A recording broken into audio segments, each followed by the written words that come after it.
28 मई यौम तकबीर के मौके पर मुजफ्फराबाद में मुख्तलिफ मकामात पर तकरीबात का आगाज़ किया गया।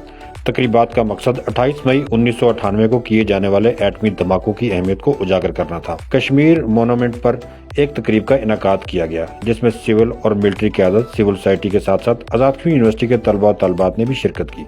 यादगार शोहदा पर पाक फौज के चाको चौबंद दस्ते ने सलामी दी और पाक फौज और आज़ाद कश्मीर हुकूमत के नुमाइंदगान ने यादगार शोहदा पर फूलों की चादर चढ़ाई। आज़ाद कश्मीर यूनिवर्सिटी के शोबा आर्ट्स एंड डिज़ाइनिंग के तलबा और तलबात ने अपनी पेंटिंग्स के जरिए एटमी पाकिस्तान की मंजरकशी की और पाकिस्तान से मोहब्बत पर मबनी तराने पेश किए।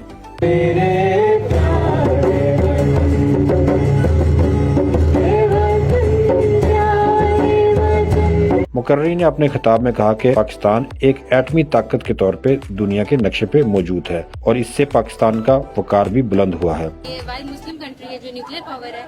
अगर ये न्यूक्लियर पावर ना होता तो आज इंडिया पाकिस्तान पे और कश्मीर पे हमला कर चुका है। हैसियत कश्मीरी मुझे इस बात पर फख्र है कि पाकिस्तान एक एटमी ताकत है कि अगर इस खित्ते में अमन कायम है तो वही इसी वजह से कायम है कि एक हम मजबूत कौम है और हमारे पास एक कि एटमी ताकत मौजूद है। यौम तकबीर मनाया जा रहा है। ये उम्मत मुसलिमा के लिए आज शुक्र का दिन है कि हमारी जितनी भी पूरा अर्ज पे इस्लामी रियासतें उनमें से पाकिस्तान को अल्लाह पाक ने जोहरी ताकत से नवाजा। यहाँ आज़ाद जम्मू कश्मीर यूनिवर्सिटी के तलबा यहाँ पे आए हैं।